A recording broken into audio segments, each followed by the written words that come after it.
آج کی نشست میں اس مبارک مہینے کے حوالے سے اور اس شہنشاہ ولایت کے حوالے سے جس کے نام سے یہ مہینہ جانا اور پہچانا جاتا ہے، میں کچھ باتیں آپ کے سامنے عرض کروں گا۔ ربیع الثانی کا یہ مقدس مہینہ ہے جو ہمارے اور آپ کے بیچ سے گزر رہا ہے۔ اس مہینے کو پورے عالم اسلام میں اور تمام مسلمانوں کے بیچ حضور پیر پیراں میرے میراں سیدنا شیخ عبد القادر جیلانی رضی اللہ تعالی عنہ سے نسبت کی بنیاد پر ایک خاص اہمیت اور ایک خاص عظمت حاصل ہے۔ اسی مہینے میں بڑے پیر کی 11ویں بڑے تجھ کو اہتمام کے ساتھ منائی جاتی ہے۔ تو آج کی نشست کو ہم نے مخصوص کیا ہے اسی عظیم ہستی کی بارگاہ میں خراج عقیدت پیش کرنے کے لیے، جن کو شہنشاہ ولایت کہا جاتا ہے،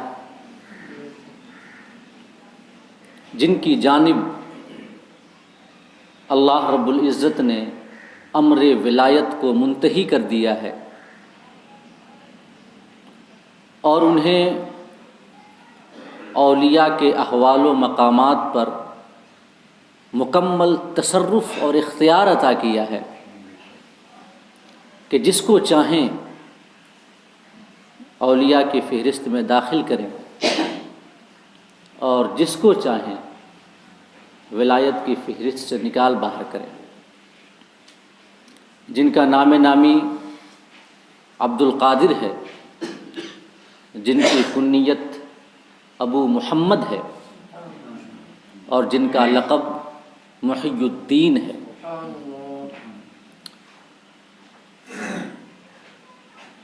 انہی کی بارگاہ میں بطور خراج عقیدت میں کچھ دیر لب کشائی کروں گا، مگر اس سے پہلے بطور تمہید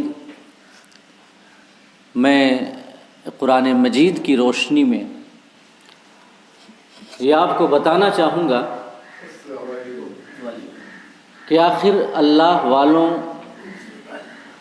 کے واقعات، احوال، سیرت و کردار اور ان کا ذکر سننے سنانے سے مقصود کیا ہونا چاہیے۔ معاشرہ خرابیوں کا شکار ہے، ہر چہار جانب سے اسلامی سماج میں بگاڑ کا دخول ہو رہا ہے۔ دینی اعتبار سے بھی ہم نہایت انحطاط و زوال کا شکار ہیں، جس کا لازمی نتیجہ دنیاوی تنزلی اور انحطاط کی شکل میں ہمارے سامنے ہے۔ اسلامی معاشرے سے جب دینی اخلاق اور دینی اقدار کا تنزل ہوتا ہے تو دنیاوی اعتبار سے بھی مسلمانوں کی ترقی اور ڈیولپمنٹ اور وکاس کا تصور محض خواب بن کے رہ جاتا ہے، کیونکہ قرآن نے 1400 سال پہلے ہی ہمیں یہ درس دے دیا تھا کہ تمہاری ترقی اور عروج کا راز اس میں پوشیدہ ہے کہ تم ایمان کے تقاضوں کو اپنی حرز جاں بنائے رکھو۔ لا تہنوا ولا تحزنوا وانتم الاعلون ان کنتم مؤمنین۔ اپنے آپ کو کمزور نہ سمجھنا، غم نہ کرنا، تم ہی غالب رہو گے، شرط یہ ہے کہ تم مکمل ایمان والے بنے رہو۔ تو یہ قرآن کا اعلان ہے کہ ہماری دنیاوی ترقی ہمارے دینی اقدار سے وابستہ رہنے پر منحصر ہے۔ ہم دین سے وابستہ رہیں، دنیاوی ترقی ہمارے قدم چومے گی۔ دین کو چھوڑ دیں، اللہ ہمیں چھوڑ دے گا، ہے کہ نہیں؟ اللہ پاک فرماتا ہے قرآن مجید میں، ان ینصرکم اللہ فلا غالب لکم۔ اے ایمان والو، اگر اللہ تمہاری مدد کرے تو کوئی تمہیں ہرا نہیں سکتا۔ وَإِن يَخْذُلْكُمْ فَمَنْ ذَا الَّذِي يَنْصُرُكُمْ مِنْ بَعْدِهِ۔ اور اگر اللہ تمہیں رسوا کرنا چاہے، اپنی نصرت، اپنی حمایت اور اپنی مدد کو تم سے چھین لے اور تمہیں رسوا کرنا چاہے، فَمَنْ ذَا الَّذِي يَنْصُرُكُمْ مِنْ بَعْدِهِ، تو خدائے پاک کے بعد کوئی تمہاری مدد بھی نہیں کر سکتا۔ وَعَلَى اللَّهِ فَلْيَتَوَكَّلِ الْمُتَوَكِّلُونَ۔ لہٰذا چاہیے کہ تمہیں بھروسہ کرنا ہو تو اپنے رب پہ بھروسہ کرو، اس کی نصرت پہ بھروسہ کرو، اس کی مدد پہ بھروسہ کرو۔ تو فتح و شکست، کامرانی اور ظفریابی کا حصول نصرت خداوندی کے ملنے پر موقوف ہے۔ اب کیسے ملتی ہے نصرت خداوندی؟ بندہ پوچھتا ہے، عرض کرتا ہے خدا کی بارگاہ میں، میرے مالک، تو نے تو بتا دیا کہ تمہاری مدد ملے تبھی ہم کامیاب ہو سکتے ہیں، تمہاری مدد ہم سے روٹھ جائے تو کوئی مدد نہیں کر سکتا، تو یہ بھی بتا دے کہ ہم تمہاری مدد کیسے حاصل کریں، کیسے اپنے آپ کو اس قابل بنائیں کہ تمہاری نصرت ہمارے سروں پہ سائبان کی طرح ہمیشہ تنی رہے۔ اللہ فرماتا ہے، ان تنصروا اللہ ینصرکم، اگر تم اللہ کی مدد کرو گے اللہ تمہاری مدد کرے گا۔ بندہ عرض کرتا ہے، مولا تو بے نیاز ہے، احکم الحاکمین ہے، سلطان کل عالمین ہے، کوئی تمہاری کیسے مدد کر سکتا ہے؟ علماء جواب دیتے ہیں اور فرماتے ہیں کہ اللہ کی مدد کرنے سے مقصود یہ ہے کہ اللہ کے دین کی مدد کی جائے، اللہ کے دین کی مدد کریں۔ اللہ پاک نے اپنے دین کی مدد کو اپنی مدد سے تعبیر فرمایا۔ کتنا مقبول عمل ہے دین کی مدد کرنا خدا کی بارگاہ میں، کتنا محمود ہے کہ اللہ پاک نے اپنے دین کی مدد کرنے والوں کو اپنی مدد کرنے والوں سے تعبیر فرمایا کہ جو میرے دین کی مدد کرتے ہیں وہ میری مدد کرتے ہیں۔ یہ خدا کی تعبیر ہے۔ تو اللہ کی مدد چاہیے، دین کی مدد کرنا ہوگی، اور دین کی مدد دو طریقے سے ہو سکتی ہے، ایک یہ کہ خود عمل کیا جائے، دوسرے یہ کہ لوگوں کو عمل کرنے کی ترغیب دی جائے، ہے کہ نہیں؟ دونوں طریقے ہیں۔ خود عمل کریں گے، اس کا بھی ریفلیکشن معاشرے پہ ہوتا ہے، اس کا بھی اثر معاشرے پہ ہوتا ہے۔ دین والوں کو دیکھ کر، اللہ کے مقدس بندوں کو دیکھ کر خدا کی یاد آتی ہے اور لوگ دین کی جانب متوجہ ہوتے ہیں۔ ہمارے اسلاف کا لوگ چہرہ دیکھتے تھے، اسلام قبول کر لیتے، ہمارے اسلاف کی سیرت و کردار کو دیکھتے تھے، توبہ کر لیتے تھے گناہوں سے، اگرچہ وہ زبانی اعتبار سے لوگوں کی دعوت نہیں کرتے تھے، اگر نہ کریں زبانی اعتبار سے، تو ان کی سیرت و کردار ہی سب سے بڑی داعی اور سب سے بڑی مبلغ تھی۔ غوث اعظم کی 18 سال کی عمر شریف ہے، اپنے آبائی وطن جیلان سے بغداد کے لیے نکلے ہیں، 18 سال کی عمر شریف ہے۔ جب ڈاکوؤں نے حملہ کیا تھا تو کیا آپ نے ڈاکوؤں کے سردار کو زبانی دعوت دی تھی؟ کہ آپ توبہ کر لیں؟ زبانی دعوت تو نہیں دی تھی نا، یہ تو نہیں کہا تھا کہ آپ توبہ کر لیں، آپ غلط کام کر رہے ہیں. آپ نے اپنا کردار پیش کیا تھا.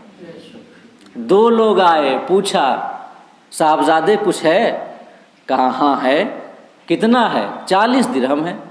کہاں ہے؟ گدڑی میں بغل کے نیچے سلے ہوئے ہیں. دونوں یہ سوچ کر کے بچہ آئے مذاق کرتا ہے چلے گئے، اور سردار سے جا کر تمام باتیں عرض کی. ایک بچہ ہے، پوچھا تو ایسی ایسی باتیں کہتا ہے. تو سردار نے کہا بلا کر لاؤ. اس نے بھی پوچھا کہ میاں صاحبزادے کچھ رکھے ہو؟ کچھ ہے؟ ہاں ہے. کتنے ہیں؟ 40 درہم ہیں. کہاں ہیں؟ گدڑی میں بغل کے نیچے یہ سلے ہوئے ہیں. تو ڈاکوؤں کا سردار حکم دیتا ہے پھاڑ دو کپڑے کو. پھاڑا گیا، دیکھا کہ 40 درہم موجود تھے. سردار نے کہا کہ بچے سب تو ہم سے اپنا مال چھپاتے ہیں، تم نے کیوں نہیں چھپایا؟ کہا آتے وقت ہماری امی نے ہم سے عہد لیا تھا کہ بیٹے جھوٹ مت بولنا، اور میں اپنی امی کے دیے ہوئے عہد کو کبھی توڑ نہیں سکتا تھا. اتنا سننا تھا کہ ڈاکوؤں کا سردار رونے لگ گیا. کہا تمہیں اپنی ماں کی عہد کا اتنا پاس ہے، میں کتنے سالوں سے اپنے رب کا عہد توڑ رہا ہوں. ہاتھ آگے کریں، میں توبہ کرتا ہوں آپ کے دست اقدس پہ، اور اب میں ایک نیک انسان کی طرح زندگی گزاروں گا. اس کے ساتھیوں نے، جو کہ لوٹ مار اور ڈاکہ زنی میں اس کے ساتھی تھے، کہنے لگے کہ تم غلط کاموں میں ہمارے سردار تھے، اب نیکی کے کاموں میں بھی تم ہمارے سردار ہو گئے. اس کے ساتھ ساتھ سب نے توبہ کر لی اور سب اللہ والے بنے، سب کا بڑا مقام ہوا. تو یہ بڑا مشہور واقعہ ہے، ہم نے سنا ہے، آپ نے سنا ہے کئی بار. میں بتانا یہ چاہتا ہوں کہ غوث پاک نے کوئی زبانی تبلیغ تو نہیں ان کے سامنے نہیں کی تھی. انہیں یہ تو نہیں کہا تھا کہ آپ توبہ کر لیں، محض اپنی سیرت پیش کی تھی، اپنا کردار پیش کیا تھا. اور اسی سیرت و کردار کا اثر یہ ہوا کہ ڈاکوؤں کے سردار کے دل میں آپ کی سیرت کا تیر لگا، چھلنی کر گیا، اور وہ بے ساختہ آپ کے ہاتھوں میں توبہ کر لیا اور ایک نیک انسان کی طرح زندگی گزارنے کی ٹھان لی. تو ہمارا معاشرہ، میں بتانا یہ چاہتا ہوں کہ دین کی مدد 2 طریقے سے ہوتی ہے. ایک یہ کہ خود عمل کیا جائے، اور دوسرا یہ کہ لوگوں کو عمل کرنے کی تعلیم و تلقین کی جائے. اور یہ دونوں طریقوں سے دین کی تبلیغ ہوتی ہے، دین کی اشاعت ہوتی ہے. تو میں عرض یہ کر رہا تھا کہ ہماری دنیاوی تنزلی اور انحطاط کا جو سبب ہے وہ دینی اقدار سے ہماری عدم وابستگی ہے. ہم نے دین سے تعلق اپنا کمزور کر لیا ہے یا تو توڑ لیا ہے. اللہ نے اپنی مدد روک لی ہے. لہٰذا ضروری ہے کہ دین کو مضبوطی سے تھاما جائے، اور دین کو مضبوطی سے تھامنے کے لیے اولیاء اللہ، ان کی سیرت، ان کے کردار، ان کی زندگی، ان کے احوال، ان کے آثار کو سننا، سنانا، پڑھنا، سیکھنا، یہ انسان کے دل میں دین سے وابستگی کا جذبہ پیدا کرتے ہیں. اور یہی مقصود بھی ہے اولیاء اللہ کے احوال و آثار کو سننے اور سنانے سے. اگر آپ قرآن مجید کا مطالعہ کریں تو آپ کو بنیادی طور سے اللہ کے کلام میں 5 قسم کے مضامین ملیں گے. کتنے؟ 5 قسم کے مضامین.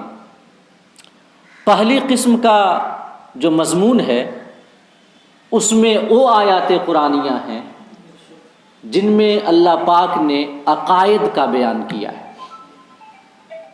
اللہ کے حوالے سے ہمارا کیسا عقیدہ ہونا چاہیے، انبیاء کے حوالے سے ہمارا کیسا عقیدہ ہونا چاہیے، ملائکہ اور فرشتوں کے حوالے سے کیسا عقیدہ ہونا چاہیے، قبر، حشر، نشر، جنت، جہنم، پل صراط اور اخروی معاملات کے حوالے سے ہمارا کیسا عقیدہ ہونا چاہیے. اللہ پاک نے ان تمام مسائل کا ذکر پہلی قسم کے مضمون میں کیا ہے، اور وہ مضمون عقائد کا مضمون ہے. دوسری قسم کا مضمون احکام کا مضمون ہے. جس میں اللہ پاک نے ایسی آیات بیان کی ہیں جن میں اللہ نے زندگی گزارنے کے لیے ہمارے سامنے رہنما اور ذرّی اصول بیان کیے ہیں۔ زندگی کیسے گزاری جائے، کس ڈھب پہ، کس نہج پہ ہم اپنے شب و روز کو گزاریں، کہ جن احکام میں نماز کا حکم ہے، روزہ کا حکم ہے، حج کا حکم ہے، زکوٰۃ، صدقات، خیرات، ذکر و اذکار، قرآن کی تلاوت، اولیاء اللہ سے صحبت اور ان سے تعلق، یہ تمام چیزیں جن کا تعلق احکام سے ہے، یہ دوسری قسم کا مضمون ہے۔ تیسری قسم کا مضمون قرآن مجید کا وہ ہے جس میں اللہ رب العزت نے اپنی نعمتوں کو بیان کیا ہے۔ زمین، آسمان، پہاڑ، دریا، جھرنے، غذائیں، میٹھے پانی، مختلف رشتے اللہ پاک نے جو بنائے ہیں، اللہ نے اپنی نعمتوں کا تذکرہ فرمایا ہے۔ یہ تیسری قسم کا مضمون ہے۔ چوتھی قسم کا مضمون وہ ہے جس میں اللہ نے مثالیں بیان کی ہیں، مومن کی مثال، متقی کی مثال، اسلام جو دین حق ہے اس کی مثال، ادیان باطلہ اور مذاہب فاسدہ کی مثال، عاصی کی مثال، نافرمان کی مثال، گنہگار کی مثال۔ یہ چوتھی قسم کا مضمون ہے قرآن مجید میں۔ اور پانچویں قسم کا مضمون وہ ہے جس میں اللہ رب العزت نے واقعات و حکایات بیان کیے ہیں، پچھلی امتوں کے واقعات، پچھلی امتوں میں سے نیکوکار اور صالحین کے واقعات، ان پر ہونے والے اللہ کے انعامات کا بیان، پچھلی امتوں میں جو فساق و فجار گزرے، دین سے اعراض کرنے والے گزرے، اور ان کا جو وبال ہوا ان کا اللہ پاک نے بڑا تفصیلی بیان کیا ہے۔ تو یہ قرآن مجید کے 5 بنیادی مضامین ہیں۔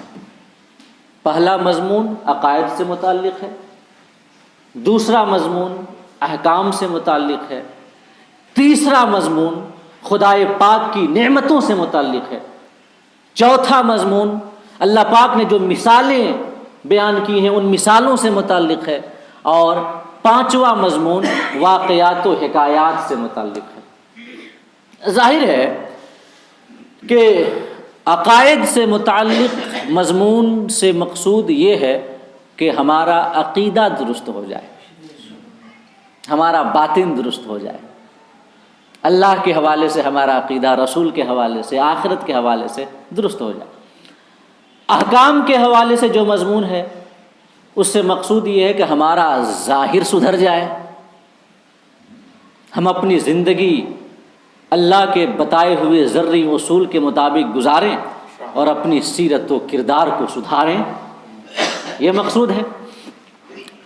اللہ پاک نے جو نعمتوں کا مضمون بیان کیا ہے، اپنی نعمتوں کو بیان کیا ہے، ان سے مقصود یہ ہے کہ ہم جب اللہ کی گوناگوں نعمتوں کو دیکھیں اور یہ پائیں کہ یہ حد شمار سے باہر ہیں، تو ہمارے بدن کا روم روم خدا کے شکر میں ڈھل جائے اور پیشانی اس کی بارگاہ میں جھکنے کے لیے مچل جائے۔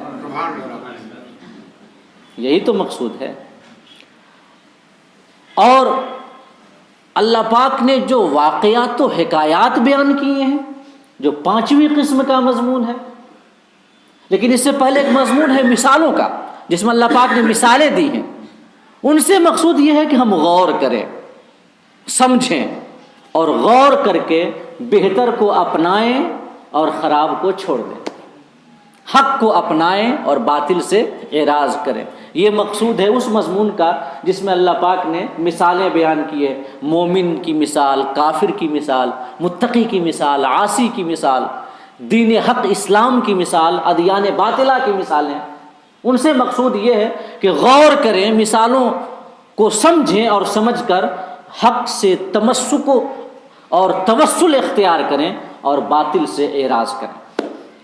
مگر جو 5ویں قسم کا مضمون ہے جس میں اللہ رب العزت نے واقعات بیان کیے، حکایات بیان کیے، صالحین کے واقعات، ان پر ہونے والے انعامات و اکرامات کے واقعات، اس کے علاوہ نافرمانوں اور عاصین اللہ کے دین سے اعراض کرنے والوں کے واقعات اور ان کا جو وبال ہوا، ان پر سخت عذاب نازل ہوا، ان عذابوں کے حکایات، آخر ان سے کیا مقصود ہے؟ ان سے کیا مقصود ہے؟ اللہ پاک سورہ یوسف میں حضرت یوسف اور ان کے بھائیوں کا تفصیلی تذکرہ کرنے کے بعد اور ان کا تفصیلی واقعہ اور قصہ بیان کرنے کے بعد، یہ وہ قصہ ہے جس کو قرآن نے احسن القصص کہا ہے کہ سب سے بہترین قصہ، احسن القصص۔ اس قصے کو حضرت یوسف ان کے کنویں میں ڈالے جانے، پھر ان کے مصر کے بازار میں فروخت ہونے، اس کے بعد شاہ مصر کے منصب تک پہنچنے، اور پھر بھائیوں سے دوبارہ ملاقات ہونے کے تمام واقعات کو اللہ پاک نے بالتفصیل بیان کیا، بالتفصیل، کہ کیسے بھائیوں نے غداری کی، کنویں میں ڈالا، کیسے آ کے مصر میں فروخت ہوئے، کیسے بکے، اور کیسے بکنے کے بعد شاہ مصر کے تخت تک پہنچے۔ اس میں بھی ایک اشارہ ہے، اور اس سے جو سیکھ ملتی ہے، نصیحت، وہ یہ کہ بغیر بکے کوئی مقام و منصب حاصل نہیں ہوتا، ہے کہ نہیں؟ جب تک بکے نہ تھے کوئی پوچھتا نہ تھا، تو نے خرید کر ہمیں انمول کر دیا۔ اور یہاں پر ہمیں بیدم کا ایک شعر یاد آتا ہے کہ ساری دنیا کی نگاہوں سے گرا ہے بیدم، ساری دنیا کی نگاہوں سے گرا ہے بیدم، یا رسول اللہ تب کہیں جا کے تیرے دل میں جگہ پائی ہے۔ تو حضرت یوسف کا تفصیلی واقعہ بیان کرنے کے بعد جو احسن القصص ہے، سب سے بہترین واقعہ، اللہ پاک فرماتا ہے سورہ یوسف میں لقد کان فی قصصہم عبرۃ لأولی الالباب، کہ محبوب ہم یہ جو قصے بیان کرتے ہیں، جو یہ واقعات و حکایات بیان کرتے ہیں، ان میں عقل والوں کے لیے عبرت اور نصیحت ہے، عقل والوں کے لیے ان میں عبرت ہے۔ تو اللہ پاک نے واقعات و حکایات کو سننے سنانے کا مقصود بیان کر دیا کہ اس سے مقصود، سنانے سے مقصود واہ واہی، زور بیان یا زور خطابت دکھانا نہیں ہونا چاہیے، ہے کہ نہیں؟ یہ قیامت کی نشانی ہے۔ نبی کریم صلی اللہ علیہ وسلم نے فرمایا کہ قرب قیامت علماء زبان کو چبا چبا کر بولیں گے، اور زبان کو چبا چبا کر بولنے سے مراد یہ ہے کہ بتکلف، بڑی محنت کر کے، کوشش کر کے فصیح و بلیغ اور مرتب جملے بیان کریں گے لوگوں کے سامنے، تاکہ زور خطابت کا لوگ لوہا مان لیں، اور یہ شہرا ہو کہ فلاں جب بولتا ہے تو آندھی آتی ہے اور طوفان آتا ہے۔ تو یہ قرب قیامت کی نشانی ہے۔ تو میں عرض کرنا چاہوں گا کہ سنانے کا مقصد زور بیان دکھانا نہ ہو، اور سننے کا مقصد محض وقتی جذباتی جوش نہ ہو، بلکہ مقصود یہ ہو سنانے کا کہ لوگوں کو خدا سے قریب کریں، اور سننے کا مقصود یہ ہو کہ اپنی زندگی کو اس نہج پہ گزاریں جس نہج پہ گزار کر وہ واقعہ جو ہم سن رہے ہیں یا سنا رہے ہیں، اس واقعے کا حامل شخص اس مقام تک پہنچا، کیسے پہنچا، سوچے، غور کریں، اور پھر اسی مطابق اپنی زندگی گزاریں۔ لقد کان فی قصصہم عبرۃ لأولی الالباب، ان کے قصوں میں عقل والوں کے لیے عبرت ہے۔ اور اللہ رب العزت نے اس آیت کریمہ میں واقعات سننے سنانے والوں کی دو کیٹیگری بیان کر دی۔ کتنی؟ دو کیٹیگری، دو قسموں کا بیان کر دیا۔ ایک قسم تو منصوص ہے کہ جن کا اللہ رب العزت نے واضح لفظوں میں بیان کیا کہ ان قصوں میں عقل والوں کے لیے عبرت ہے۔ گویا اللہ فرمانا چاہتا ہے کہ یہ قصے جب عقل والے سنتے ہیں تو عبرت و نصیحت حاصل کرتے ہیں، جب صالحین کے واقعات کو سنتے ہیں، ان پر ہونے والے انعامات و اکرامات کو سنتے ہیں، تو وہ محض سن کر وقتی جوش و جذبہ میں نہیں آتے، وقتی طور سے فقط ان کے اندر ابال نہیں آتا، بلکہ وہ اس کا تجزیہ کرتے ہیں، انالائز کرتے ہیں، سوچتے ہیں کہ آخر صالحین کو یہ مقام ملا، اللہ کا یہ انعام انہیں ملا، کیوں کر ملا، کیوں آخر ان کا اتنا بڑا مقام ہوا، اور پھر اس کے بعد تجزیہ کرنے کے بعد اپنی زندگی اسی نہج اور اسی ڈھب پہ گزارتے ہیں جس نہج اور جس ڈھب پر گزار کر صالحین کو وہ مقام و منصب ملا۔ یہ کون ہے؟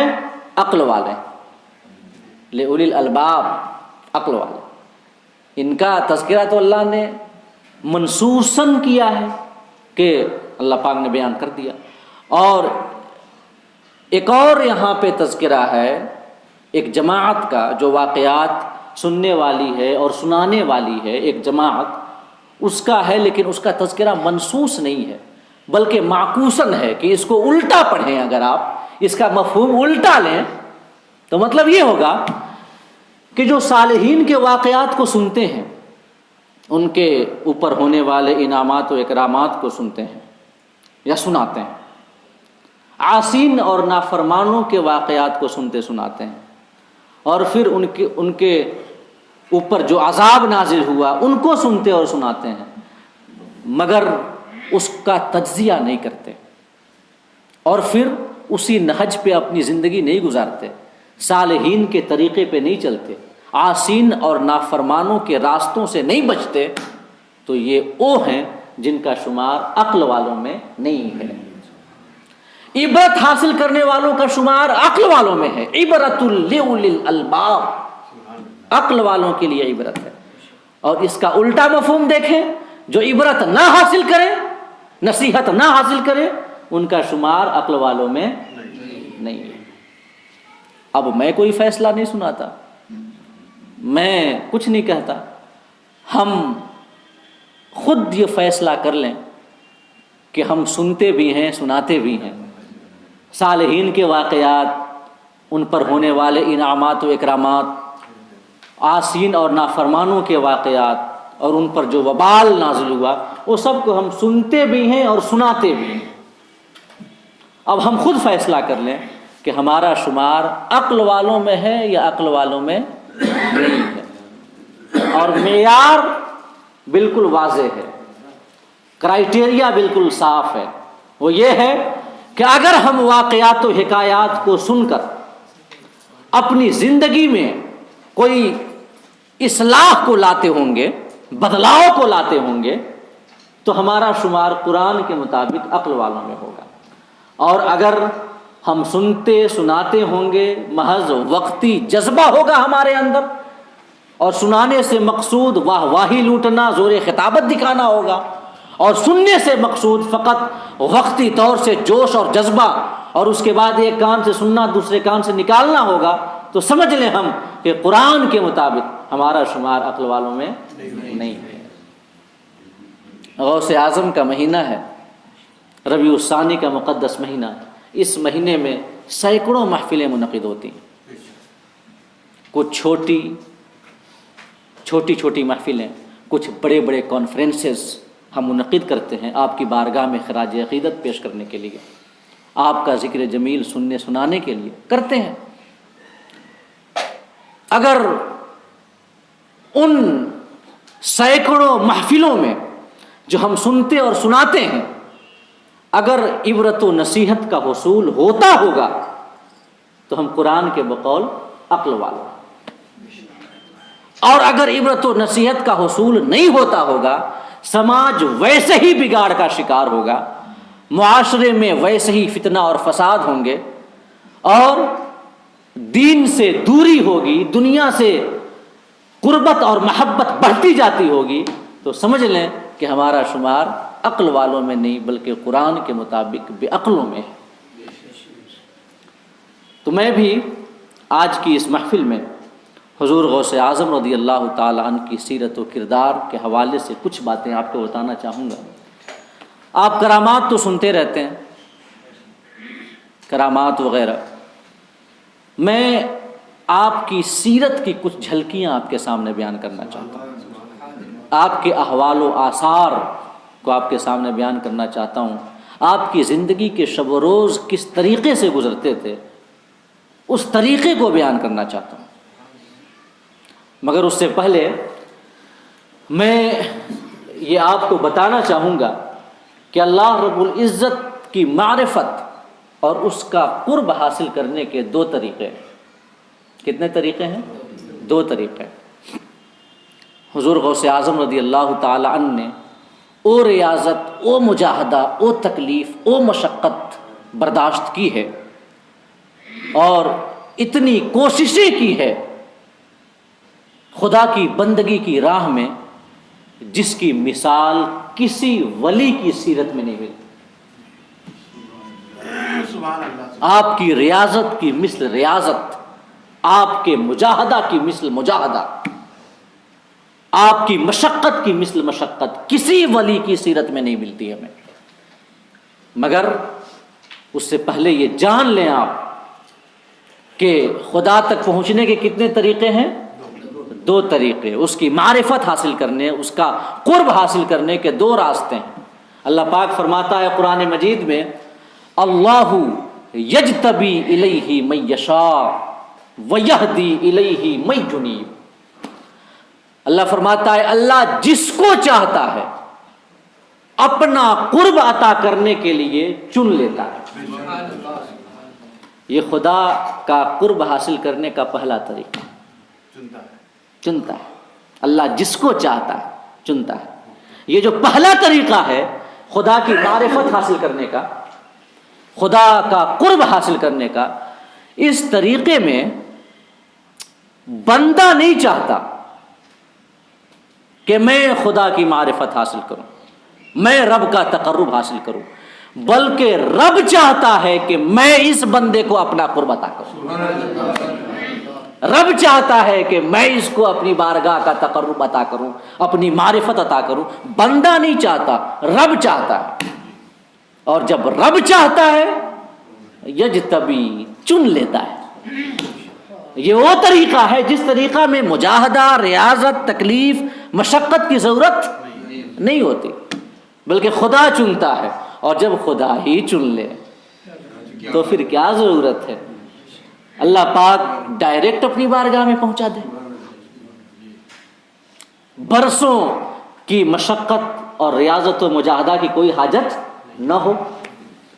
حضور اعلیٰ حضرت سے پوچھا گیا کہ حضور بتائیں رب کی معرفت اور اس کا قرب حاصل کرنے کے لیے کتنے سال کے مجاہدے کی ضرورت ہے، کتنے سال ریاضت کرنا ہوگی رب کا قرب حاصل کرنے کے لیے؟ آپ نے فرمایا کہ رب کا تقرب حاصل کرنے کے لیے اصولاً اور قانوناً 80 سال کے مجاہدے کی ضرورت ہے۔ اصولاً 80 سال کی ریاضت کی حاجت ہے۔ 80 سال بندہ جب ریاضت و مجاہدہ کرتا ہے تب جا کے اسے رب کی معرفت عطا ہوتی ہے، رب کا قرب عطا ہوتا ہے۔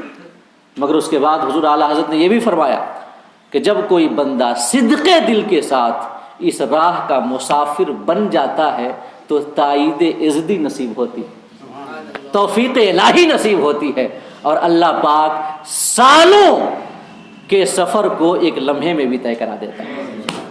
صدق دل دیکھا جاتا ہے نا اس بارگاہ میں، ہے کہ نہیں؟ انما الاعمال بالنیات، صدق دل دیکھا جاتا ہے۔ تو پہلا طریقہ ریاضت و مجاہدہ کا طریقہ ہے۔ جو پہلا راستہ ہے وہ یہ راستہ ہے کہ بندہ جس کو چاہتا ہے، اللہ رب العزت جس کو چاہتا ہے اپنا تقرب عطا کرنا، اپنی معرفت عطا کرنا، اسے چن لیتا ہے۔ اور جو دوسرا طریقہ اور راستہ ہے، اللہ فرماتا ہے قرآن مجید میں وَيَهْدِي إِلَيْهِ مَن يُنِيبُ، اور جو بندہ خدا کی جانب رجوع کرتا ہے اللہ اسے ہدایت دے دیتا ہے۔ یہ دوسرا راستہ ہے۔ وَيَهْدِي إِلَيْهِ مَن يُنِيبُ. جو بندہ رب کی جانب رجوع کرنا چاہے، جو بندہ یہ چاہے کہ اپنی زندگی رب کے بتائے ہوئے طریقے پہ گزارے، دین پہ گزارے اور خدا کا تقرب حاصل کرے، اس کی بارگاہ کا قرب حاصل کرے، تو یہدی الیہ، اللہ اسے اس راستے کی ہدایت دے دیتا ہے جو راستہ اس کا تقرب عطا کرتا ہے، جو راستہ اس تک پہنچاتا ہے. یہ دوسرا راستہ ہے. تو پہلے راستے میں رب چاہتا تھا کسی بندے کو اپنی بارگاہ کا قرب عطا کرنا، اور دوسرے راستے میں بندہ چاہتا ہے. کون چاہتا ہے؟ بندہ چاہتا ہے کہ میں رب کی معرفت حاصل کروں، رب کا تقرب حاصل کروں. اس لیے کہ ولایت کسبی بھی ہے نا، کسبی اپنی کوشش سے بھی حاصل ہو سکتی ہے. تو دوسرے راستے میں بندہ چاہتا ہے، اور جب بندہ چاہتا ہے، چونکہ پہلے راستے میں رب چاہتا تھا اپنا تقرب عطا کرنا، تو اللہ چن لیتا ہے اور اپنی بارگاہ میں ایک آن میں پہنچا دیتا ہے.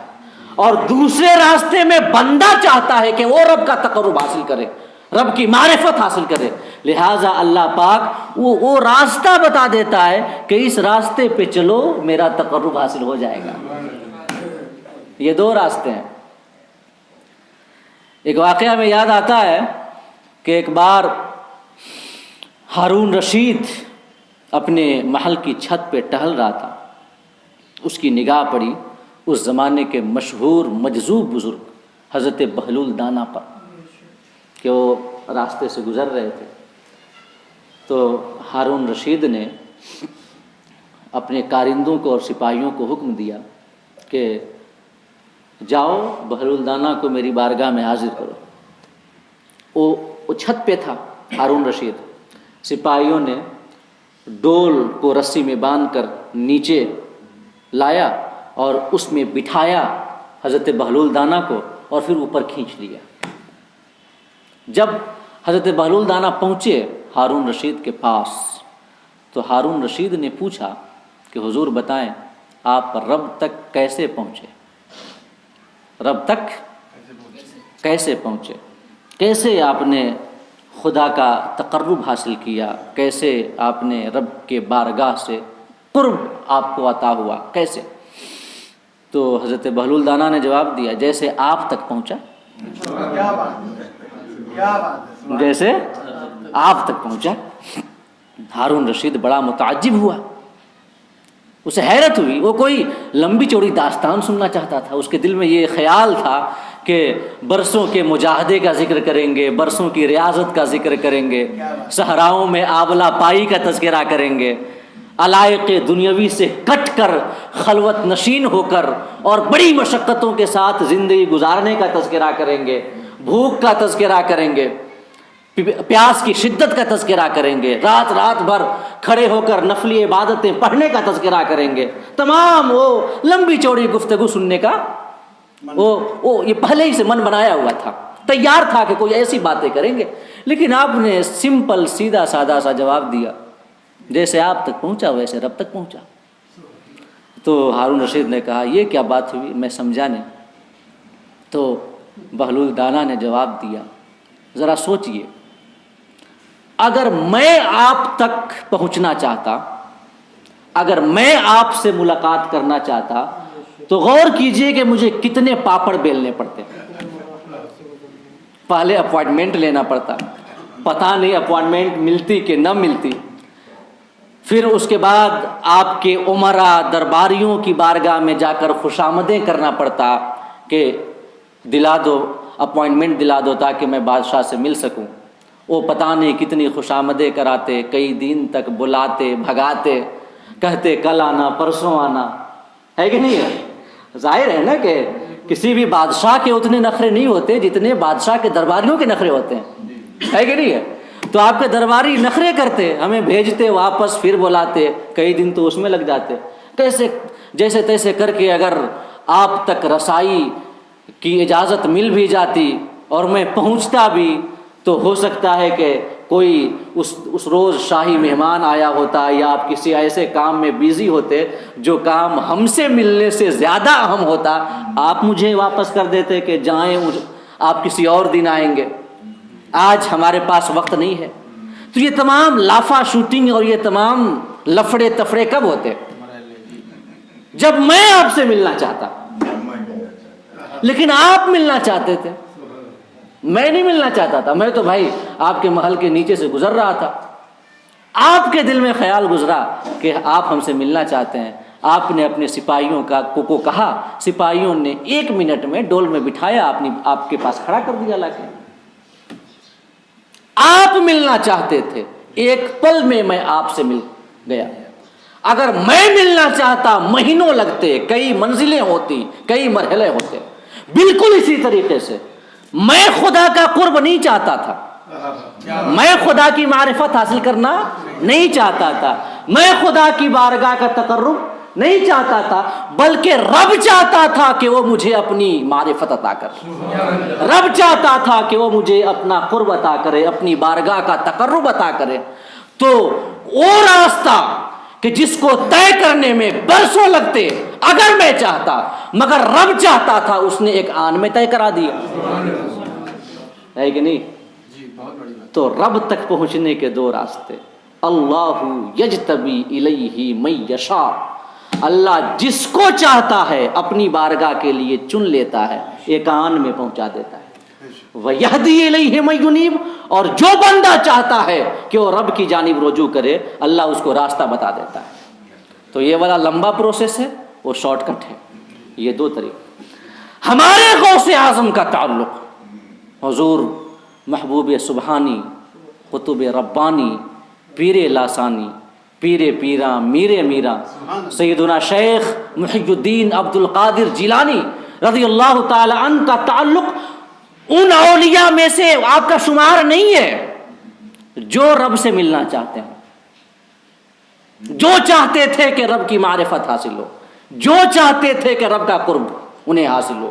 ان اولیاء میں آپ کا شمار نہیں ہے، ان اولیاء میں سے آپ نہیں ہیں جو چاہتے تھے اور رب نے راستہ بتا دیا. لمبا پروسیس نہیں، آپ کا شمار ان اولیاء میں ہے، آپ کی گنتی ان اولیاء میں سے ہے جن اولیاء کو اپنی معرفت دینا، اپنا قرب عطا کرنا رب چاہتا تھا. رب چاہتا تھا کہ عبد القادر میری معرفت حاصل کرے، عبد القادر میری بارگاہ کا قرب اور میرا تقرب حاصل کرے. اور جب رب چاہتا تھا تو اس کا لازمی نتیجہ یہ نکلا کہ آپ پیدا ہوئے ولی بن کر پیدا ہوئے.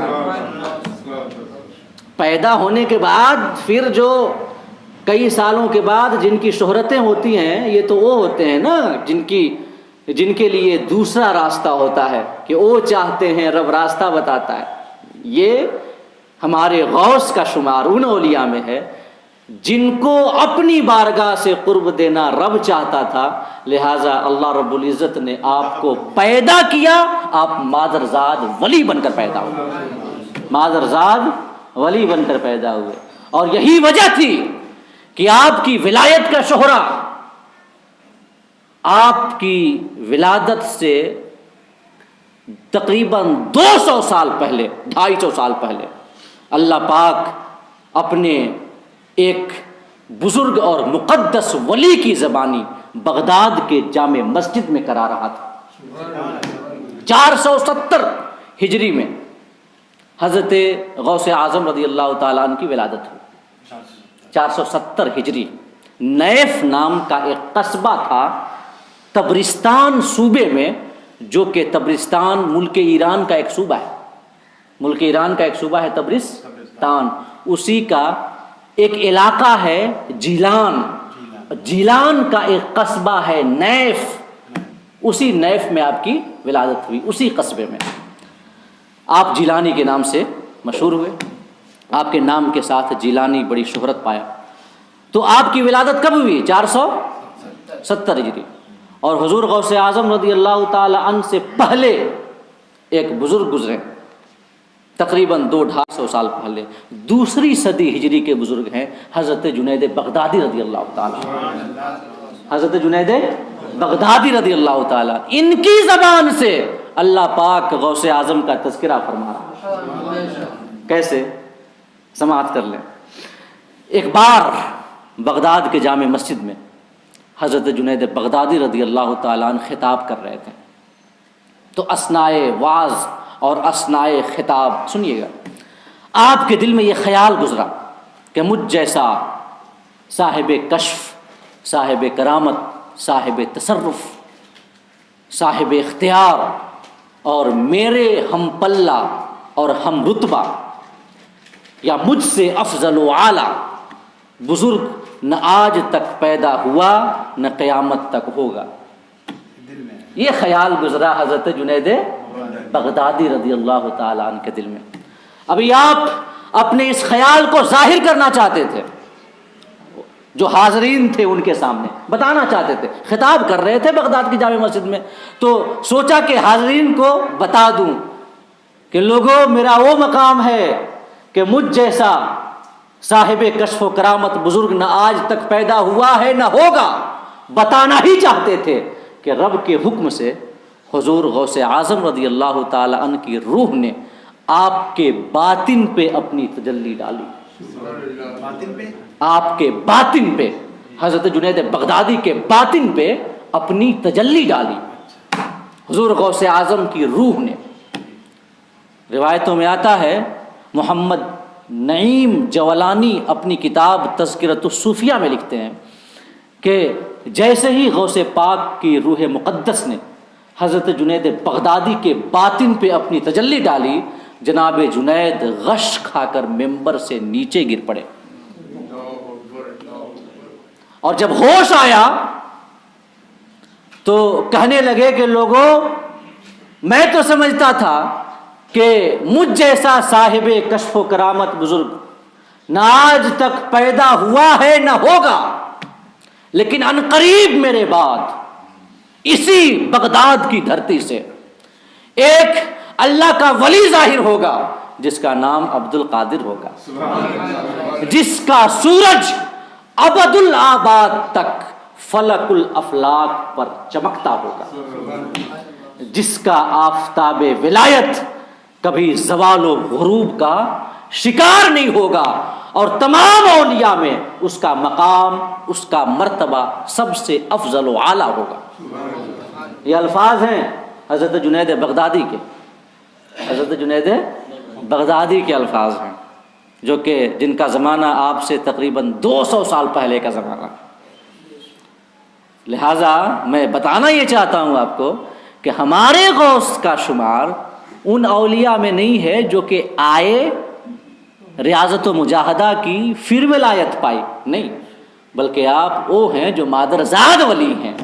بلکہ جب کہ آپ عالم ارواح میں تھے تبھی حضرت جنید بغدادی جیسا سرخیل ولایت اور اقلیم ولایت کا شہنشاہ، میدان ولایت کا شہسوار غوث اعظم کا تذکرہ کر رہا، اور وہ بھی اس شان کے ساتھ، ہے کہ نہیں؟ حضرت جنید کا بھی مقام و مرتبہ کوئی چھوٹا موٹا نہیں ہے. آپ کا لقب سید الطائفہ ہے، اولیاء کی جماعت کے سردار ہیں حضرت جنید بغدادی. کچھ علماء کہتے ہیں کہ غوث اعظم رضی اللہ تعالی عنہ کے بعد اولیاء میں دوسرا مقام حضرت جنید بغدادی کا ہے، اور ان کا کوئی چھوٹا مرتبہ نہیں ہے. ان کی روحانیت کا عالم کیا تھا، ان کے تصرف و اختیار کا عالم کیا تھا.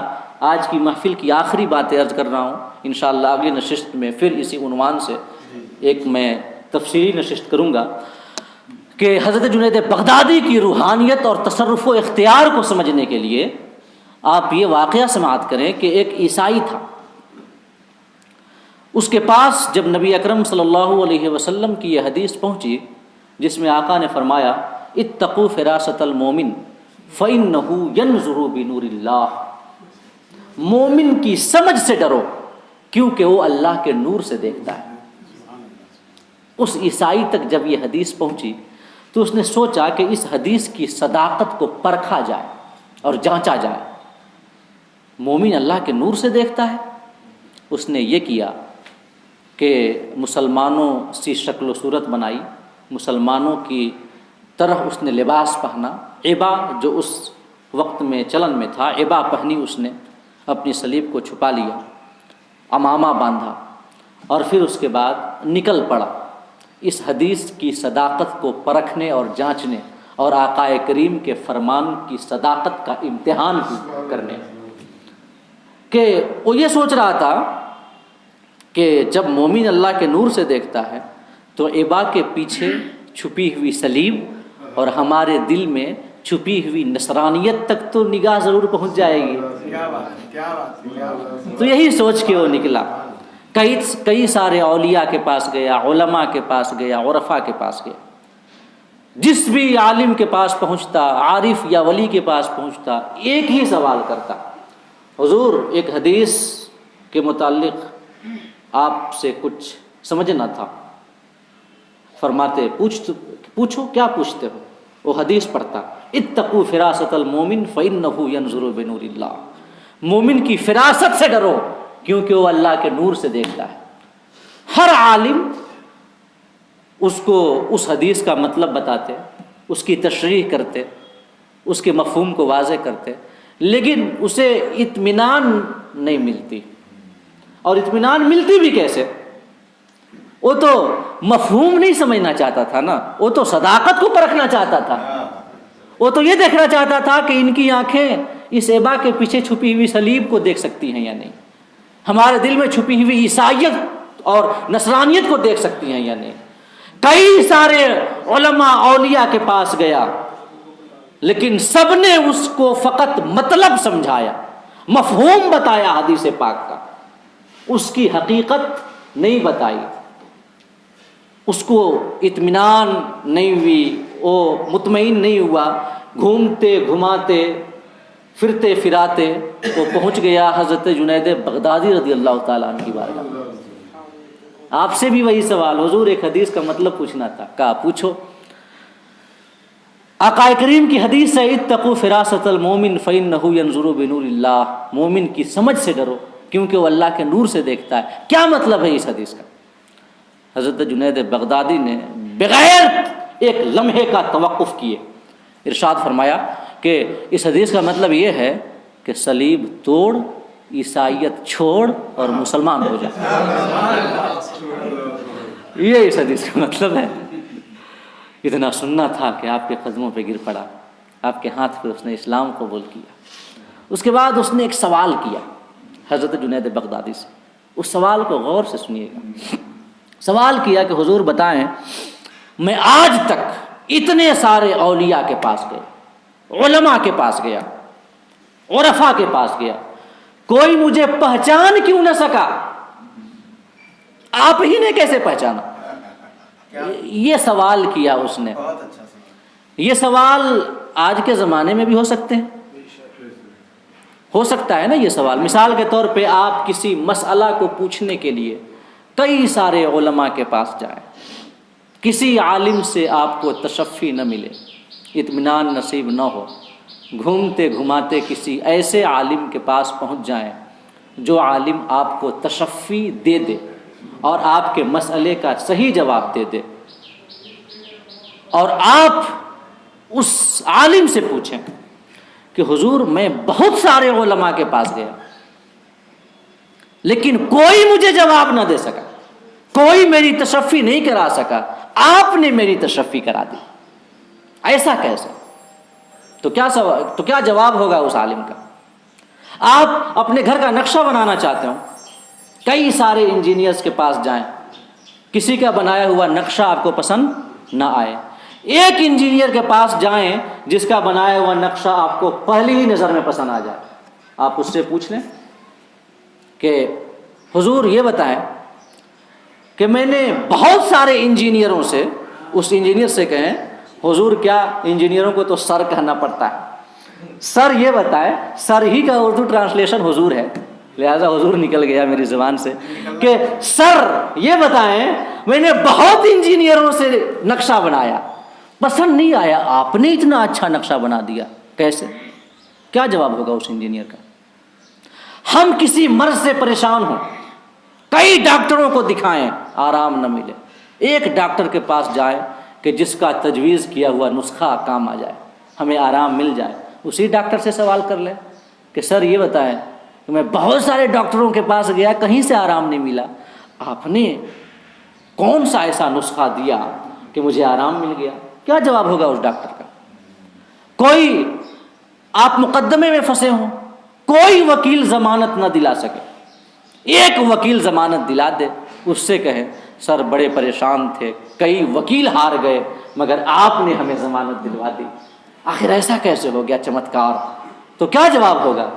یقین جانیں آج کے ہمارے معاشرے میں عجب، تکبر، گھمنڈی، انانیت، خود ستائش، اپنے آپ کو برتر و بڑا ثابت کرنا، اپنے آپ کو بڑا ثابت کرنے کے لیے کسی بھی حد سے گزرنا، یہاں تک کہ کسی کو چھوٹا کرنا ہو تو کر دینا، اپنی عزت بحال کرنے کے لیے کسی کی عزت کے ساتھ کھلواڑ کرنا ہو کر جانا، آج کے معاشرے میں اتنا عام ہو گیا ہے، اور یہ المیہ ہے، یہ لمحہ فکریہ ہے، یہ اتنا عام ہو گیا ہے کہ ہر شخص اپنے آپ کو برتر ثابت کرنے کے لیے دوسروں کو چھوٹا کر دے گا۔ جواب یہی ہوگا عالم کا، الا ماشاء اللہ، کہ رے آج تک تم جن علماء کے پاس گئے تھے نا مسئلہ پوچھنے کے لیے، وہ بس ایسے ہی ہوں گے، خالی داڑھی ٹوپی اور کرتا پائجامہ پہن لینے سے کوئی عالم تھوڑی ہو جاتا ہے، علم بھی ہونا چاہیے۔ اب تم پہنچے ہو ہمارے پاس جن کے پاس علم ہے۔ ڈاکٹر کا یہی جواب ہوگا، ارے آج کل سب یہ رشوت اور ڈونیشن دے دے کر کے MBBS کر لے رہے ہیں، کچھ آتا جاتا تو ہے نہیں۔ انجینئر کے پاس جائیں گے، اس کا جواب یہی ہوگا کہ سب نقل کر کے پاس ہونے والے لوگ ہیں، اب تم صحیح انجینئر کے پاس پہنچے ہو۔ وکیل کا یہی جواب ہوگا کہ سب ایسے چھوٹے موٹے کالج سے ڈونیشن دے کر کے ہو گئے، اب تم صحیح وکیل کے پاس پہنچے ہو، یہ جواب ہوگا نا آج کے معاشرے میں۔ کیوں؟ اس لیے کہ انانیت اور گھمنڈی بہت زیادہ ہو گئی، ہر شخص اپنے آپ کو بڑا دیکھنا چاہتا ہے، اپنے آپ کو بڑا منوانا چاہتا ہے، اپنے آپ کو بڑا منوانے کے لیے کسی کو چھوٹا کرنا پڑے کر دے گا، حالانکہ کسی کو چھوٹا کیے بنا بڑا بنا جا سکتا ہے، لیکن نہیں۔